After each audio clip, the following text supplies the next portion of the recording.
กามอันเฮ็ดเฮอนางคุสุตราไรมาเป็นกวนเซอร์นางสามาวดีขึ้นข้าวย่ำกว่ามือปานพระเป็นเซาโกตัมมานนั่นมีอยู่ปอกหนึ่งเซายาหันเขาเลยถามถึงพระเป็นเซาว่าเซาเฮาตีคาย้อนเปิดสังแลนางคุสุตราในซึ่งไรมาเป็นกวนเซอร์เปิ้นคาในถามพระเป็นเซากำนันพระเป็นเซาสั่งต่อปันโคถามเซายาหันเขาว่าลองอันนางคุสุตราไรมาเกิดเนิ่งนาเฮิรนก้นผ่านเสไรมาเป็นกวนเซอร์เปิ้นนั่นก็เป็นย้อนว่าเมื่อปานพระเป็นเจ้ากัสปานั่นนางคุสุตราในมันนางเลยเกิดเป็นลูกยิ่งสัตเทเฮิรนหนึ่งณเมืองปราณสีนั่นมีอยู่วันหนึ่งภิกษุณียะหันนางยิงป้าหนึ่งอันขายามเปลี่ยนอ้อยก็กันเมื่อดึกเป็นก้นเฮิรนนั่นซ้ำไรมาเหลหาที่เฮิรนเขาณข้าวยามไหว้วันแลภิกษุณีป้านั่นซ้ำเป็นยะหันตาเย้าปองยามนั่นมันนางซ้ำถึกเฮ็ดห่างอยู่กุนเสมันนางก็ซ้ำอ่ำอยู่เฮิรนมันนางซ้ำเคยไลซ่าเคิงเฮ็ดห่างมันนางสั่งไลลาดออกซบมา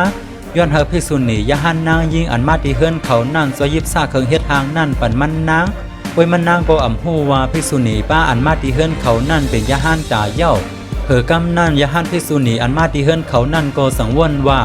ก็เฮาเซาอ่ำยิบซาเคิงเฮ็ดทางในปันมันนางในมันนางก็ติสลัมต่อเฮาเซาเสียเลยลองสลัมนั่นสิเพราะว่ามันนางตายกว่าเย้าในที่เฮ็ดเฮามันนางไหลกว่าโตกงาหลาย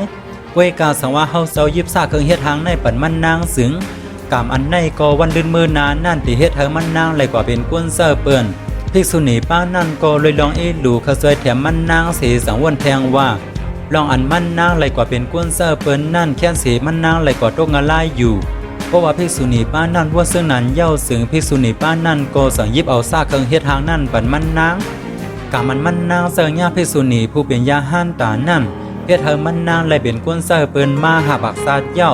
อำเซอว่ามันนางไหลเป็นกวนเซอร์เปิ้นมือปานพระเป็นเซาโกตัมมาสัตในกวยกามอันว่านั่นมันหลีกูเพราะว่าเฮาเลยเฮ็ดผิดแม่นในมันติส้มตอบแต้นขึ้นเฮาอยู่อำเซียวโกนั้นกามอันว่านั่นถึงว่ามันติอำส้มตอบแต้นขึ้นเฮาหาหันมือเหลียวก็อำเซว่ามันติอำส้มตอบแต้นขึ้นรู้เพราะว่าเฮาเลยเฮ็ดผิดแม่นเย้าไหนขึ้นต้องปานแต่ก็อำไลกาไลเอาตัวขันถาสีสายแต้นเย้าซบเฮาในหรือไลไว้สติเตย้อนซบเฮาในเสอย่าไปปันเฮามันไลเป็นกามต่อตัวเฮาขึ้นหันสังขายาห้านอำตักสีตักเสียงอย่าไปกว่าว่าอย่าไปกว่าเย้า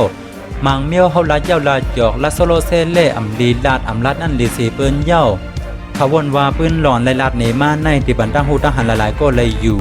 ปิ่นภายใต้เส10ไข่ในขึ้นปืนคาเฮาหมอกโมขาวหมอซุงคา